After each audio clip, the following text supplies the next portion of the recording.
What's going on, YouTube? Today we're going to be talking about treasure maps. It is probably one of the biggest inventory space huggers that you probably have ever encountered in any video game ever. You probably have so many treasure maps you feel like Indiana Jones with way too many things that you have to do on your plate. You're probably wondering to yourself, what in the world do I need to do with these? Which maps should I keep? Which maps should I sell? Which ones should I toss? And so on and so forth. Before we jump into today's video, this is just a reminder that you guys have been absolutely crazy these last couple days. We were like going on a little steady here, then it's like that's where you're getting on the roller coaster and then you go up and then it was just fling. The views, the subscribers, everything went up. It's just been absolutely crazy. And that's 100% not lost on me at all. So this has been an absolutely amazing couple days. You guys have made so many things possible that I would never have thought would have been possible before. So based on that, I'm going to increase my goal for today. Last time I shot for a like total of 4. Today we're going to increase that by another 25%, and we're going to shoot for 5 likes on this video. So if you could help, smash the like button, see if we can get to 5. And let's jump into the video and let's start talking about maps. So most people assume that treasure maps are either broken down into 2 types of categories. Ones with good zone gear that's worth getting, and ones with bad zone gear that's not worth getting. But it's actually a little more complex than that.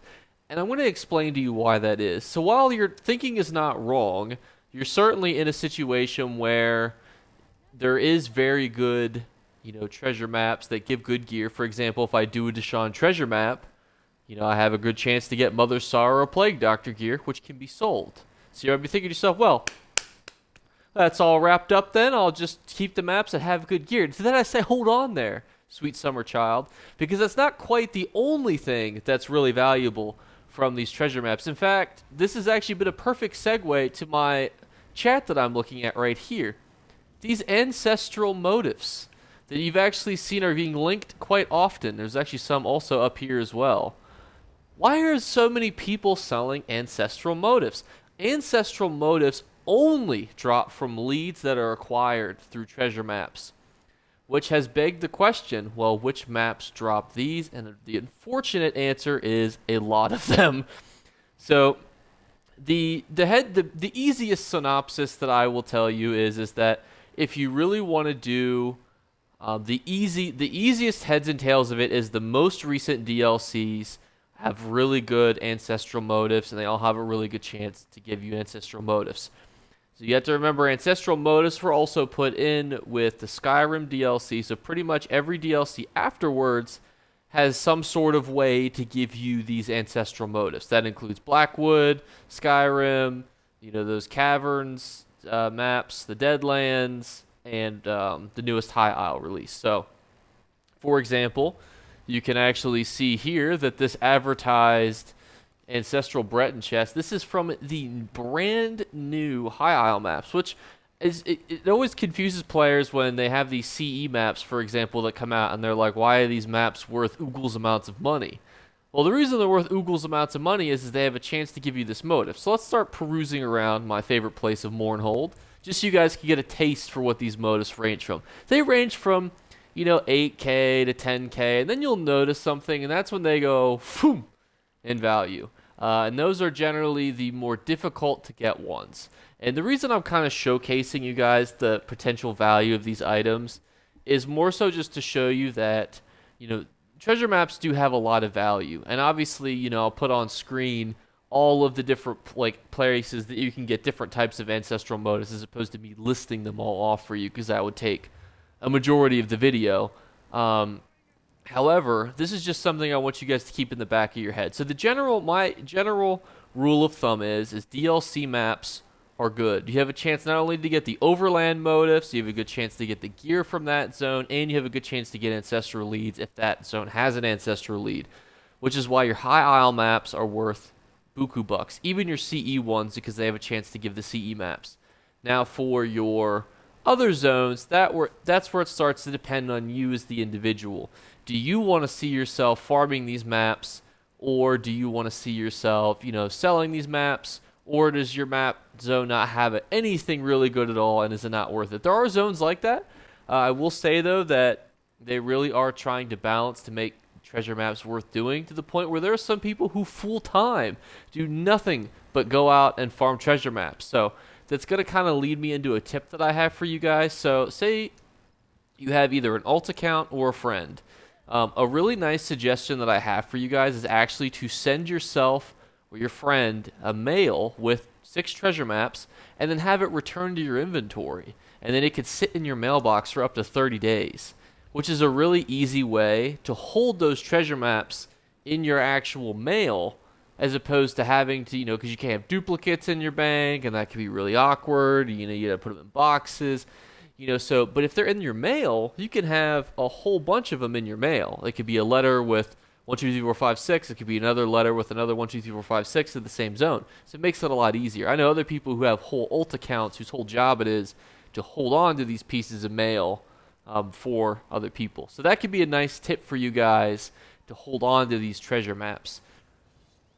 The way to appraise a treasure map, though, is going to be very difficult. Because during this market, you got people who are just getting treasure maps, and you have people who are, listing them for basically pennies on the dollar, just trying to get them out of their inventory. So expect to see a lot of treasure maps being sold for absolute dirt cheap. So if you wanted to start farming these ancestral motifs, this is a really great way for you guys to get into that market space, because you can see that there is a huge market for these ancestral motifs. There's tons listed. But you can see that while there's a lot listed for a lot of money, there's only one page of all of the types of ancestral motifs in these Mournhold traders, which is pretty crazy to think about, because this is, a bunch of different motif types all kind of combined into one. There's a whole bunch of different of these ancestral types here. So something to keep in mind is these are pretty rare. Now, some have been out longer than others. Obviously, the Breton ones are the newest, so people are asking the most money for that. But when you have things like Ancient Daedric that really aren't being farmed a whole lot, it could be worth kind of going and doing for you guys to do. Especially if you're noticing certain cheaps like Fargrave, Blackwood, or so on and so forth, maps being listed for nothing. This will be definitely a time of year where you see people going from zone chat to zone chat, trying to purchase as many possible, maps of specific kinds as they possibly can. So that's kind of my food for thought for you guys. I will put all this information in these websites that I'm getting this on in the pinned comment below. This is actually the second video I've done on treasure maps. The first one, though, I didn't really quite understand because the antiquity system was, I don't even think, out yet at that point. So there wasn't this new reward scheme for these treasure maps. So if you guys have specific questions about specific treasure maps, you can let me know. But generally, if I was to look at all of the zones right now from left to right, I would say Necropotence, this is just for the sets, non-DLC zones. Necropotence of Rivenspire might be worth digging up. Bankerai might be worth digging up. Might also be worth digging up the Deshawn ones. Might also be worth digging up the, non-DLC zones. Malbator might be worth digging up, but there's really not a whole lot of other overland. I would also recommend Cold Harbor, technically not a DLC zone. And then obviously I just suggest every DLC zone if you have the Antiquities DLC. If you do not have the Antiquities DLC, it might be worth looking into selling those maps. So you guys have seen then the actual maps, which maps go to which ancestral motif. So if you guys have questions, comments, concerns, if you want to tell me about your specific maps because you're unsure what to do with them, just let me know and I can give you guys suggestions for your specific maps. But instead of going through every single map in the game, in the effort to save time, this is just more of like a brief synopsis so you guys can see why certain maps are worth more than others. You can see which leads drop from where and how much they sell for. So hope that was helpful for you guys. I hope you guys are enjoying the Zenthar event, and I'll catch you guys tomorrow. Bye, guys. You better remember to like and subscribe to Jake Clips. Or you should. I might have to pluck your eyes if you don't. Or, better yet, I'll skip rope with your entrails. Do it now. Subscribe. Ta-ta. Off with you.